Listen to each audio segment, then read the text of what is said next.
And one thing I must say, as a YouTuber and a video creator as well, I make sure I make the time when I can to peep out some other channels, and also I put some hours to the side to spare to listen to Dr. Boyce Watkins and Jason Black on the Black Authority Show. Now with me, it's like I like to keep an even balance. I listen to people that bring out that raw emotion and talk about the harsh realities in life. You know what I mean? Because I can relate to that.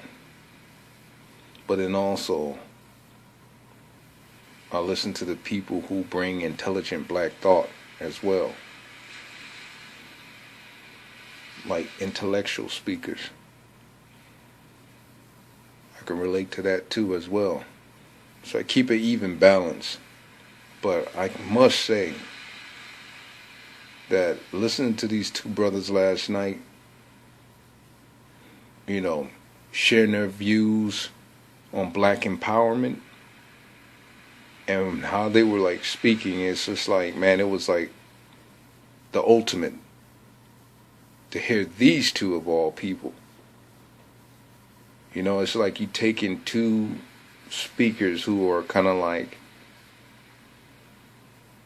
almost like saying the best of the best. You putting them together in the same realm.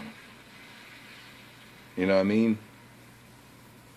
And they're sharing their thoughts, even if they agree or disagree. You know, they're still on the same level, you know, of thought. And it was a great video, a great session.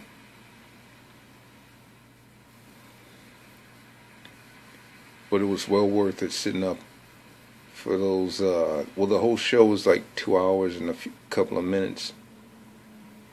And so what I did is like always, I can't watch half a show. I gotta watch the whole thing all the way through. So I listened to the whole show all the way through. And I guess Dr. Boyce Watkins came in on the second hour, I believe. Yeah. He also spoke about this book he was talking about and some of his other vids called The $100 Startup. I gotta check that out.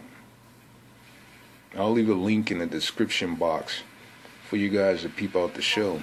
There's a price you pay for the next generation to have something.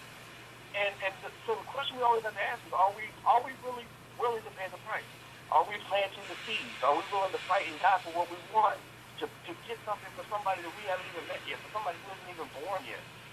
I don't know if that's really taught so much in our community. So in terms of the issue about lack of access to capital, lack of money, do we have less money than white people? Hell yes.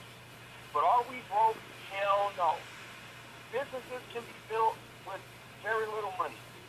There's a good book called The $100 Startup that shows how you can start businesses with just $100, $50, small amounts of money. I've started businesses myself with a couple thousand. There are ways you can pile your money together with other people to start small businesses. It don't cost a whole lot to bake cookies and sell cookies, or to sell, Avon or little things like that. I mean, there are lots of tiny businesses people can build that don't take a ton of capital to create. And so I think that the reason that we don't have business creation in our community is not so much the lack of access to capital, because we also have over $1 trillion in spending power. We create a lot of jobs in the black community. It's just that we create jobs for other people. We take that $1 trillion and we give it away every year. So other people look at us, like Claude Anderson gave a great analogy. When he talked about the wildebeest that treks across Africa, and he said everybody, all the predators know when the wildebeest are heard they're going to start doing their walk across Africa, because they all start getting ready to eat.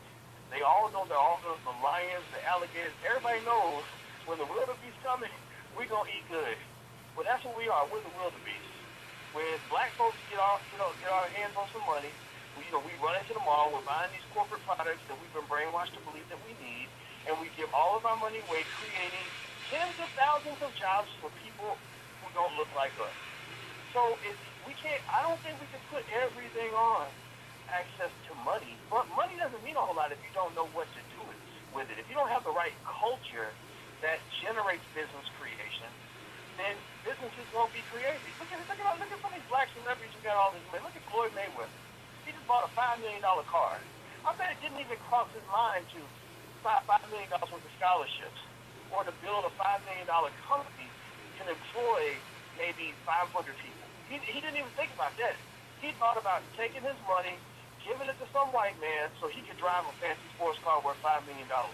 So if we don't confront the fact that this mentality is pervasive throughout our communities, then I don't think we're ever going to have progress. I think it comes back to status, Dr. Watkins. I'll let you take over here in just a moment. I think it comes back to status that we as black people, what you were saying before, we have such low self-esteem that even if you are like Floyd Mayweather and you make hundreds of $millions in a year, you are still seeking status. When you go buy a couple of Bugattis and whatnot, which are really overpriced toys, but when you spend that, we're chasing status. To the point now that we're willing to give up our lives for status. I don't know, Dr. Watkins, what do you do about that kind of thing? And if you have people who are addicted to status and that there's just this bottomless pit that doesn't seem to be able to be filled, if you can't fill, an inadequacy with $100 or $200 million, what would it take?